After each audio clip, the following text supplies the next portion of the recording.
As the 2022 Qatar World Cup heads into the second round, TNIE Sports Editor Indraneel speaks with seasoned Indian football journalist Siddhanth Aney, who is covering the event in Doha, on how the tournament has gone so far, the teams that have created upsets, the favourites from here on, and many more.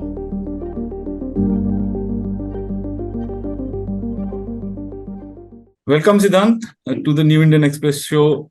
So, how has been you've been watching most of the games. So, how has been the experience in the first group stage?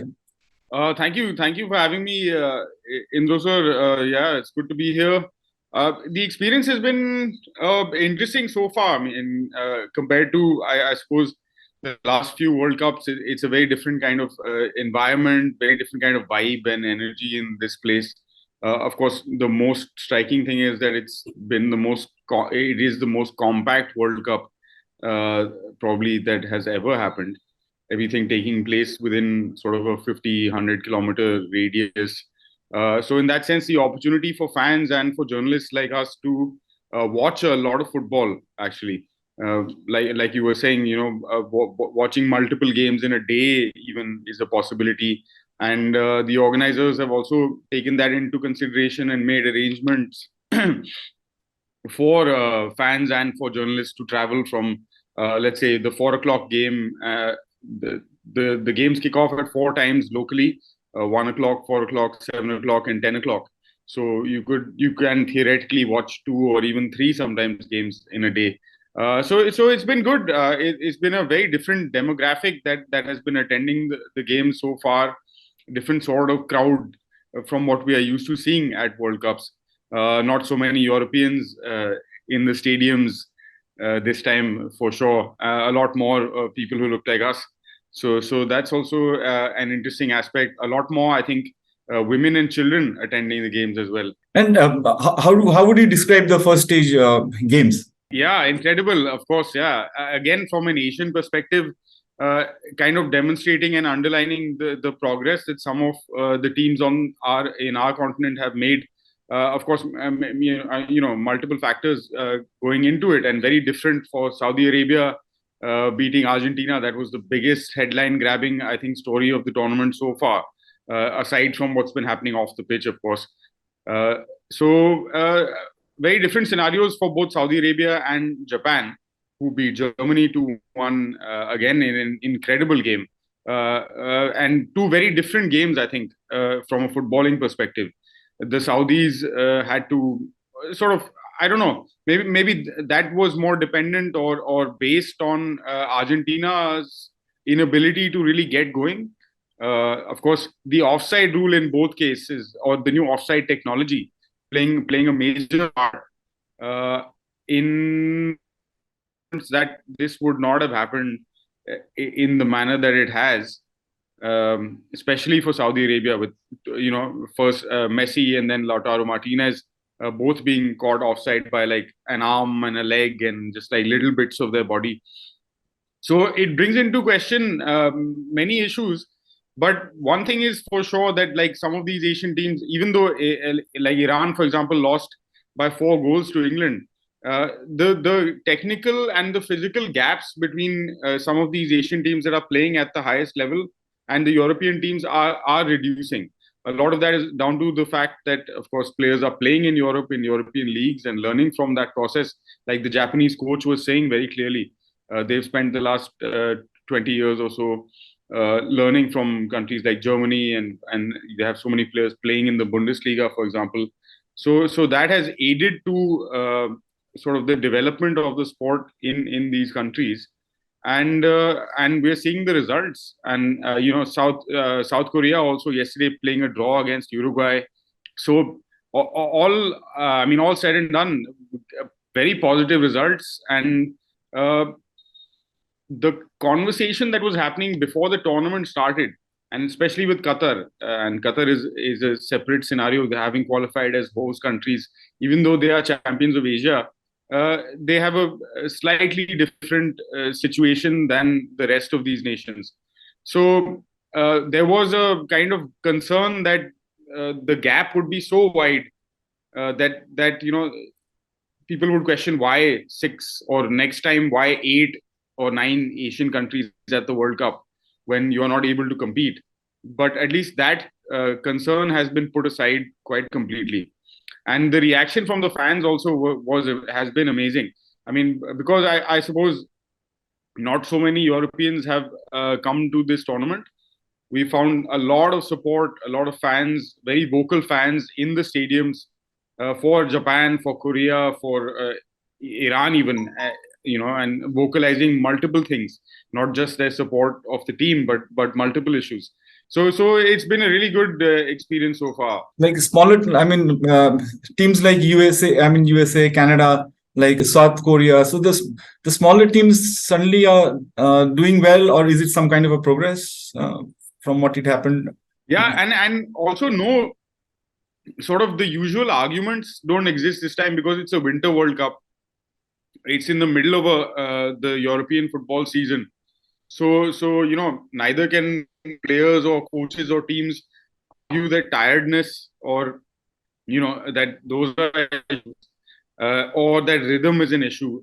To some extent, yeah, many of these teams, particularly those who have all of their players active in European leagues, have only been able to come together maybe 5 up for it. They were physically as well as technically and intelligence wise, not too much gap there. Of course, quality is an issue, especially in the final third, in terms of striking and things like that. Those do become concerns for the smaller countries. And as the tournament, of course, gets on, because it's a month-long event, lots of games to be played, that these concerns will become probably magnified. But the opening round of games, I think, has given us the kind of results that neutral fans and like people like us who are sitting and watching in countries like India, who are not actively participating in the tournament, we couldn't have asked for more, I think. And so going to the next stage, like, will be very crucial for some of the teams, especially Germany and Argentina, to hang on there and maybe qualify for the next stage. Yeah, Germany plays Spain in what has been probably billed as the biggest game of the group stage, other than maybe Iran versus the USA. So both these games are there for us to look forward to. Germany have their work cut out. I think they started really well in the match against Japan. They looked to be in flow and things seemed to be working, but somehow at some point the intensity just dropped. And like Ilkay Gundogan was saying after the game, the players, their heads weren't in the game. So they will have to really switch off, put their focus on, because Spain have made an announcement by scoring 7 against Costa Rica. Costa Rica might just be the whipping boys of this tournament in that context, in a very, very difficult group. There, of course, they have to play Japan and and Germany as well. So I don't know if the Costa Rican players will be looking forward to the rest of the tournament so much, but everything to play for, I think. The advantage of, I suppose, if you are to lose a match, then the opening match is the one that you should lose. It wakes you up, and secondly, you still have the opportunity to make up for or learn from your mistakes and do better in the rest of the tournament. So, yeah, very much looking forward to Spain versus Germany, and hopefully I'll be reporting for your newspaper on that game as well. And Argentina, Mexico tomorrow. Yeah, Argentina, Mexico as well. Again, I thought Mexico had a good opening game. Poland somehow at these big tournaments never really look like they have come to play. They always seem to be making up the numbers. Then they never do anything really wrong. I mean, of course, the missed penalty and all that, but also they never look like they have any real intention of progressing too far in the tournament. Mexico, on the other hand, they're co-hosts next time. There's a huge amount of Mexican fans in town, and we've seen it on the streets. I mean, the Mexicans are here in large numbers and making themselves heard. Argentinians, surprisingly, much less in numbers. Usually, they do whatever it takes to get to a tournament. I think in Brazil, we saw them coming down in their cars and camping on the streets and things like that. In Russia, they were on the trains, just all over the place. But here, not so much. So it'll be, I think, an interesting tactical battle. I'm not sure if it'll be an open game, but both teams have to go for it because they need 3 points. Mexico also drew the first game. Argentina, of course, lost. So hopefully that the point scenario will put some pressure on both sides to play good attacking football, and which should make for an interesting contest. And yesterday's Richarlison goal, Brazil. Amazing. Already a contender for the goal of the tournament. Yeah, a great pass from the outside off the foot, and then that one touch to give himself a volley opportunity and finish. Amazing. I mean, you dream of, or you think of trying in five-a-side games when you're playing against like very reasonable or average opposition. Not really something that you pull out at a World Cup when the defenders are as solid as the Serbian side. But yeah, it definitely will be up there in the top goals of the tournament, no matter what happens over the next month. That's for sure. For fans in India, Brazil is always one of the big teams to support, and there's even here there's a large sort of support base for Brazil, even though players like Neymar exist. But that the goal and getting them on the board with 3 points and an easy win sets up this competition really well. Everyone is talking about a golden generation of Brazilian footballers. It's been 20 years since they won the World Cup. And it was the last time it was in Asia as well, Korea, Japan, 2002. So Brazil are always in it to win it, no doubt. And despite the disappointment of that game, that 7-1 against Germany at home in Belo Horizonte, we were at the ground watching that game as well. It's a different looking Brazil side for sure.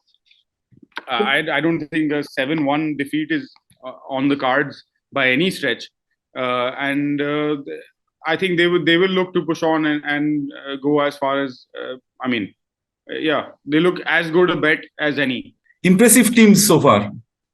Brazil would be up there, I suppose. Also, France did really well in their opening game against Australia. France usually tend to take. I have followed the team pretty much for the last 4 major tournaments quite regularly, as in watched all the games and training and all of that. So they usually start slow and make mistakes and take the first game as kind of a warm-up. So it was a really good warm-up for them. Australia gave a tough fight, at least from a physical point of view. But France had a plan to play wide, to put balls into the box and use Giroud. Now that they don't have Karim Benzema, I think the game plan for Didier Deschamps has changed, and he's trying to use what he has now. Of course, losing one of the best players in the world is never an easy way to start a tournament. But it is what it is, and so France, for me, France, England have also made a clear statement. 6 goals against Iran, a side that is young and also settled at the same time. Gareth Southgate has been in charge for a couple of major tournaments now. So again, no room for excuses there. No room for saying that, oh, we're a young team, we're still getting into the flow of things. Maybe next tournament. So they've clearly stated their intent. So nothing really surprising. So for me, it would be Spain, France, England, and maybe if we have a really good tournament, then Japan can be can go ahead and do something because both tactically as well as from a technical point of view and the kind of squad they have and the depth that they have, as we saw after the changes that were made by the coach at around halftime or a little after halftime, they are able to change the game plan on the fly, yes, depending on the situation that is happening on the ground. They're quite quick. Yeah. So, who knows? They've won the Women's World Cup, so they are used to going to the deep end of a tournament. They've been, of course, to the knockout stages before. And I would say, just as someone from the Asian continent, they might be the dark horses. Unfortunately, the African teams not being able to produce the kind of results that we wanted. Morocco, Tunisia drew, but not really showing the spark That's true. that is required to probably progress really far into the tournament. Thank you for your insight. So we'll chat after the next stage. Yeah, for sure. Anytime. Yeah. Thanks for having me. Thank you so much. Thank you, Siddhanth.